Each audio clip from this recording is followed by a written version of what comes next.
All right, so this is a try this, and I know these are hard to do at home because you don't have graph paper. But we're going to try graphing y is less than or equal to 2.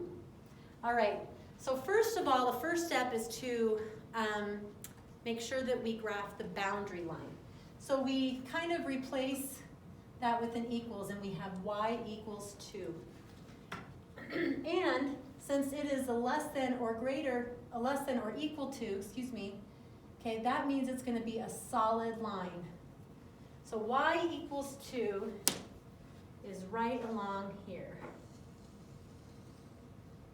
like that. And I'm going to test a point, and I'm just telling you, if the line is going through 0, 0, you can't use 0, 0. But if it isn't, I always use 0, 0, because it's just easier to do. So I'm going to plug in 0, 0, which is just 0 less than or equal to 2. Is 0 less than or equal to 2?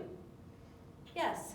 So that means that this point is in the section that gets shaded. Just like that.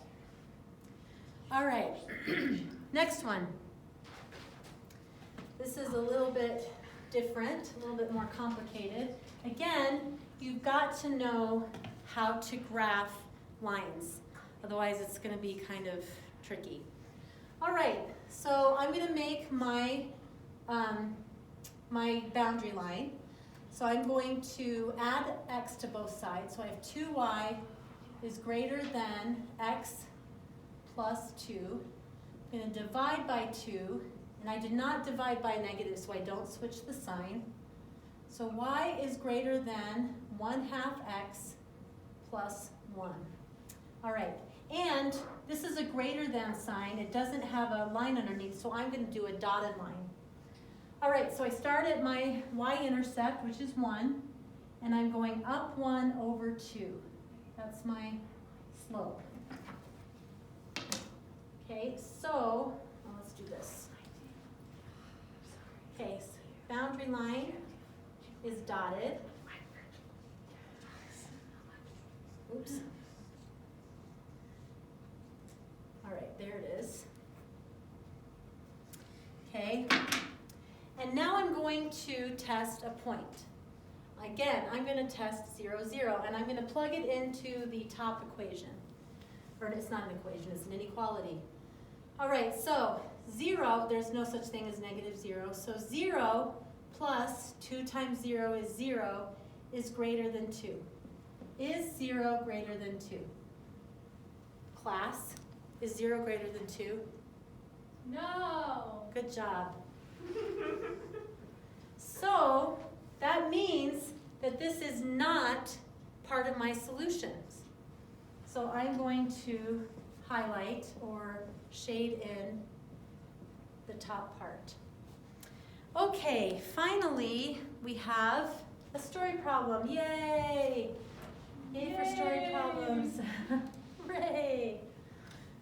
Okay, you can spend at most $10 on grapes and apples for a fruit salad. Okay, you only got 10 bucks though. Grapes cost $2.50 per pound and apples cost $1 per pound. Write and graph an inequality that represents the amounts of grapes and apples you can buy. And then identify and interpret 2 solutions of the inequality. All right, so I can spend at most $10. Okay, so that means that 10 is the very largest it can be. So I've got a less than sign here. Then I've got $2.50 for my grapes, and I have $1 per pound for my apples. So here's my equation. Now let's figure out how to graph this. Now I know that I can only have a positive amount of grapes and a positive amount of apples, so it's all going to be in the first quadrant over here. All right, so let's see. What is my x-intercept? Let's do apples.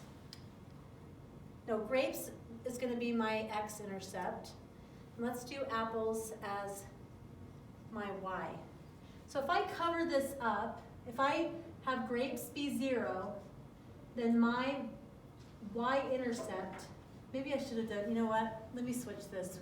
We're gonna make grapes x and apples y, because this is just complicated.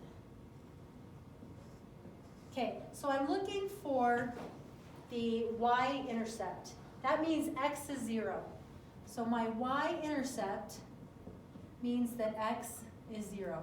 So if I plug in 0 right here, then I get 1 is less than 10. Remember, I'm treating this like an equal sign.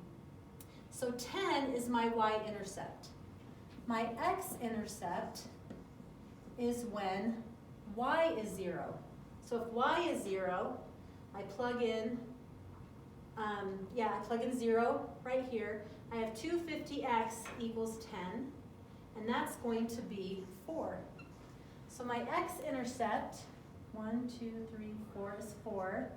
1, 2, 3, 4, 5, 6, 7, 8, 9, 10 is my y-intercept. And now let's look and see what my inequality is going to be. So I'm going to try 0, 0 again. And I'm going to plug it into my inequality I have here. So I have 0 plus 0 is less than 10. Is that true? I wasn't paying attention. Oh, see? See what happens? I'm sitting here teaching and my own kid isn't paying any attention to me. Okay, is 0 less than 10, Lily? Yeah. Are you sure about that? Pretty positive. Okay. Yeah. That means that 0, 0 is part of my solution. So, and I know, oh, that was a terrible line. And I know that it's all positive. So all of this gets colored in. So that means that any point in here, so let's say I pick this point right here. This is 3 apples and 1, 2, 3 grapes. Well, you know, like pounds. So I got 3 pounds of apples, 3 pounds of grapes, that's right here. That means I'll be able to afford it because it's within my boundary. All right? Okay, that's what I have for you. Here's my Calvin and Hobbes. And sorry these videos were so goofy, but it's almost Christmas break and I'm ready for it. So anyway, as always, if you have any questions, let me know.